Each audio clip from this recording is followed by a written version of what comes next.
Homélie du pape François pour la messe chrismale, jeudi saint année B. L'Évangile nous présente un changement de sentiment chez les personnes qui écoutent le Seigneur. Le changement est dramatique et il nous montre combien la persécution et la croix sont liées à l'annonce de l'Évangile. L'admiration suscitée par les paroles de grâce qui sortent de la bouche de Jésus a peu duré dans l'esprit des gens de Nazareth. Une phrase que quelqu'un a murmurée à voix basse. « Mais celui-là, qui est-il? Le fils de Joseph ?» Cette phrase s'est propagée insidieusement, et tous de dire « Mais qui est-il celui-là? N'est-il pas le fils de Joseph ?» Il s'agit de l'une de ces phrases ambiguës qu'on lâche en passant. On peut l'utiliser pour exprimer avec joie « Quelle merveille que quelqu'un d'origine si humble parle avec cette autorité !» Et un autre peut l'utiliser pour dire avec mépris « Et celui-là, d'où est-il sorti? Pour qui se prend-il » Si nous regardons bien, la phrase se répète quand les apôtres, le jour de la Pentecôte, remplis de l'Esprit Saint, commencent à prêcher l'Évangile. Quelqu'un a dit « Ces gens qui parlent ne sont-ils pas tous galiléens ?» Et tandis que les uns ont accueilli la parole, les autres les ont pris pour des ivrognes. Formellement, il semblerait qu'une option a été laissée ouverte. Mais si nous considérons les fruits dans ce contexte concret, ces paroles contenaient un germe de violence qui s'est déchaîné contre Jésus. Il s'agit d'une phrase moteur, comme quand on dit « c'en est trop » et on agresse l'autre ou on s'en va. Le Seigneur qui parfois se taisait ou allait sur l'autre rive, cette fois, n'a pas renoncé à commenter, au contraire, il a démasqué la logique perverse qui se cachait sous le couvert d'un simple commérage de campagne. Vous allez me citer le dicton « Médecin, guéris-toi toi-même ». Nous avons appris tout ce qui s'est passé à Capharnaüm. Fais donc de même ici, dans ton lieu d'origine. Guéris-toi toi-même. Qu'il se sauve lui-même. Ici se trouve le venin. C'est la même phrase qui suivra le Seigneur jusqu'à la croix. Il en a sauvé d'autres, qu'il se sauve lui-même. Et qu'il nous sauve nous aussi, ajoutera l'un des malfaiteurs. Le Seigneur, comme toujours, ne dialogue pas avec l'esprit mauvais. Il répond seulement avec l'Écriture.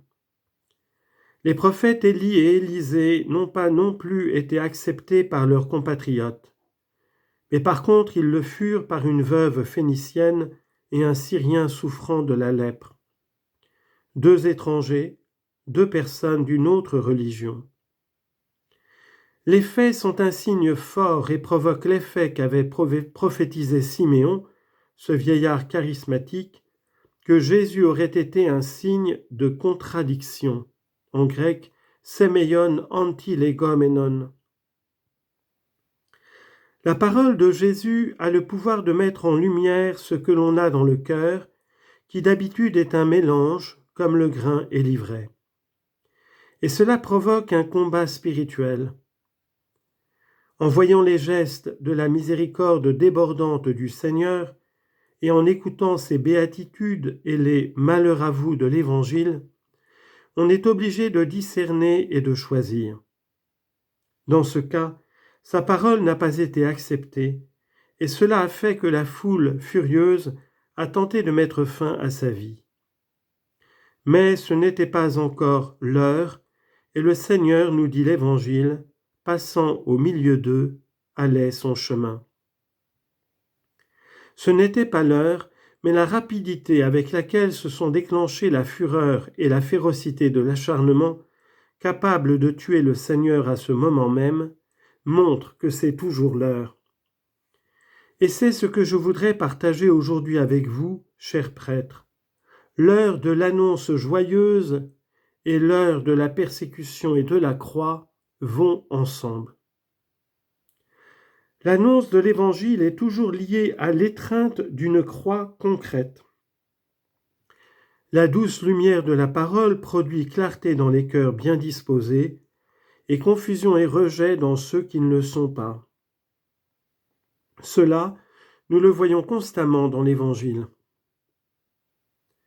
La bonne semence semée dans un champ donne du fruit, 160, 30 pour 1, mais elle éveille aussi la jalousie de l'ennemi qui se met avec obsession à semer l'ivraie durant la nuit.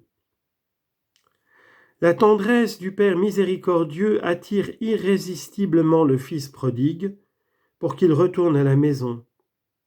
Mais elle suscite aussi l'indignation et la rancœur du Fils aîné. La générosité du propriétaire de la vigne est un motif de reconnaissance pour les ouvriers de la dernière heure. Mais elle est aussi un motif de commentaire aigre de la part des premiers qui se sentent offensés parce que leur maître est bon. La proximité de Jésus qui va manger avec les pécheurs gagne des cœurs comme celui de Zachée, celui de Matthieu, celui de la Samaritaine, mais elle provoque aussi des sentiments de mépris chez ceux qui se croient justes. La magnanimité de cet homme qui envoie son fils en pensant qu'il sera respecté par les vignerons déchaîne cependant en eux une férocité hors de toute mesure. Nous sommes face au mystère de l'iniquité qui conduit à tuer le juste. Tout cela, chers frères prêtres, nous fait voir que l'annonce de la bonne nouvelle est liée mystérieusement à la persécution et à la croix. Saint Ignace de Loyola, dans la contemplation de la Nativité, pardonnez-moi cette publicité pour ma famille, dans cette contemplation de la Nativité exprime cette vérité évangélique quand il nous fait observer et considérer ce que font Saint Joseph et la Vierge. Citation. Par exemple, il marche et travaille pour que le Seigneur naisse dans une extrême pauvreté et meure sur la croix après avoir souffert de faim, de soif, de chaleur et de froid, d'injures et d'affronts. Et tout cela pour moi. Puis, ajoute Ignace, réfléchissant pour obtenir un bénéfice spirituel. La joie de la naissance du Seigneur, la souffrance de la croix, la persécution. Quelle réflexion pouvons-nous faire afin de tirer profit pour notre vie sacerdotale en contemplant cette présence précoce de la croix, de l'incompréhension, du rejet, de la persécution, au début et au cœur même de la prédication évangélique? Deux réflexions me viennent à l'esprit. La première, il n'est pas étonnant de constater que la croix est présente dans la vie du Seigneur au début de son ministère et même avant sa naissance. Elle est déjà présente dans le premier trouble de Marie à l'annonce de l'ange. Elle est présente dans l'insomnie de Joseph, se sentant obligé d'abandonner son épouse promise. Elle est présente dans la persécution d'Hérode et dans les épreuves que subit la Sainte Famille, semblables à celles de nombreuses familles qui doivent s'exiler de leur patrie. Cette réalité nous ouvre au mystère de la croix vécue bien avant. Elle nous amène à comprendre que la croix n'est pas un événement a posteriori, un fait occasionnel produit d'une conjoncture dans la vie du Seigneur. Il est vrai que tous ceux qui crucifient dans l'histoire font apparaître la croix comme si elle était un dommage collatéral, mais ce n'est pas ainsi. La croix ne dépend pas des circonstances. Les grandes croix de l'humanité et les petites croix, disons ainsi, de chacun de nous, ne dépendent pas des circonstances. Pourquoi le Seigneur a-t-il embrassé la croix dans toute son intégrité? Pourquoi Jésus a-t-il embrassé toute la passion? Il a embrassé la trahison et l'abandon de ses amis dès la dernière scène. Il a accepté la détention illégale, le jugement sommaire, la sentence démesurée, la méchanceté sans motif des gifles et des crachats gratuits. Si les circonstances avaient déterminé le pouvoir salvifique de la croix, le Seigneur n'aurait pas tout embrassé. Mais quand ce fut son heure, il a embrassé toute la croix. Parce que dans la croix, il n'y a pas d'ambiguïté. La croix ne se négocie pas. La seconde réflexion est la suivante. Il est vrai qu'il y a quelque chose de la croix qui est partie intégrante de notre condition humaine, de la limite et de la fragilité. Cependant, il est aussi vrai qu'il y a quelque chose de ce qui se passe sur la croix qui n'est pas inhérent à notre fragilité. C'est bien la morsure du serpent qui, en voyant le crucifié sans défense, le mord et tente d'empoisonner et de discréditer toute son œuvre. Une morsure qui cherche à scandaliser.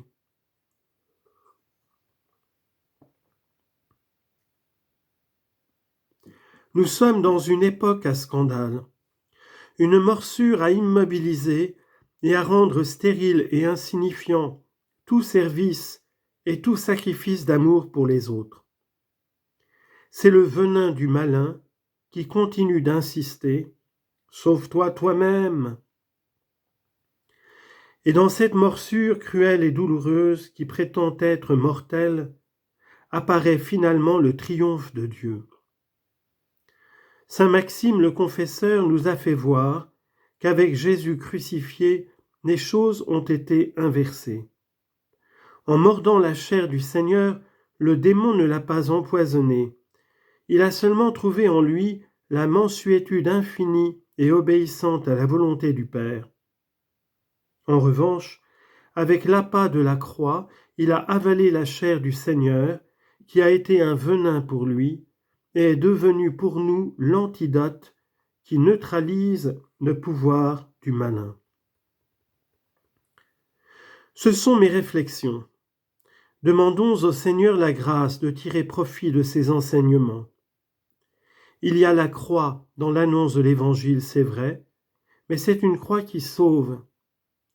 Pacifiée avec le sang de Jésus, c'est une croix avec la force de la victoire du Christ qui est vainqueur du mal, qui nous libère du malin.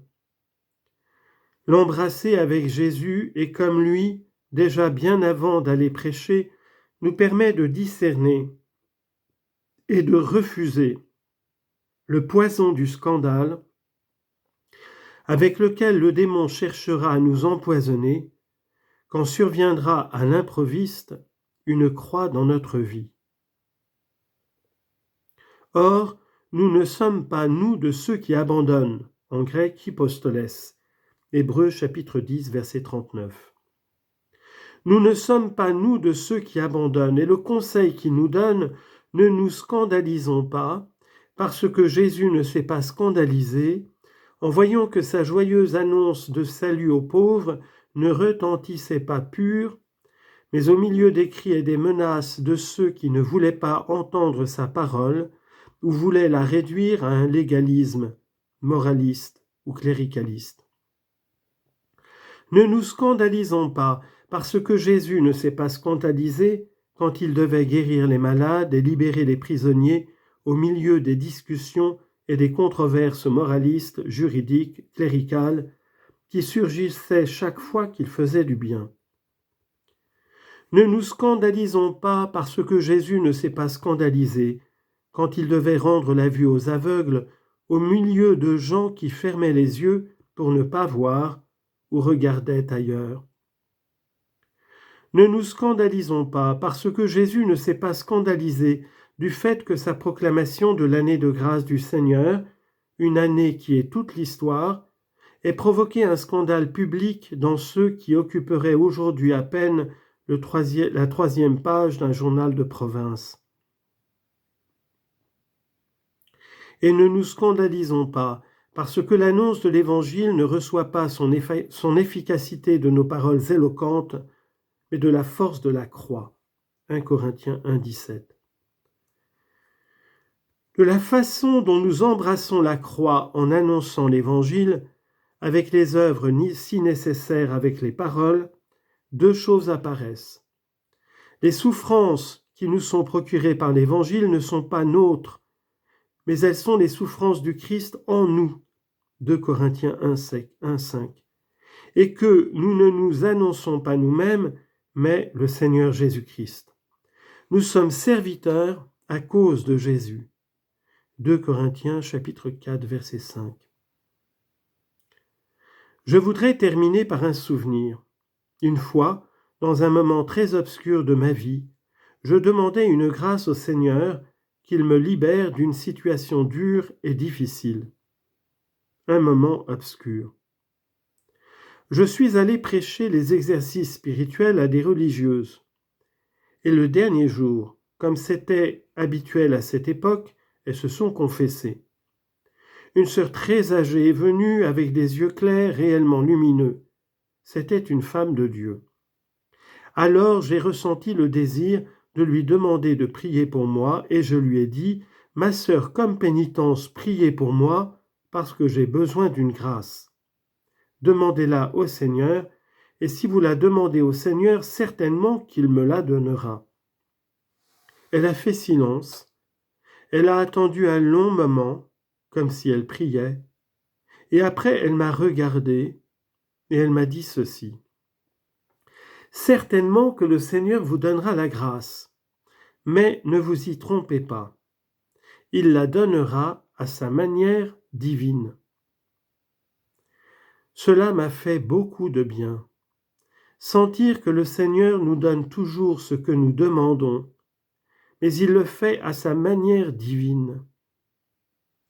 Cette façon implique la croix, non pas par masochisme, mais par amour jusqu'à la fin.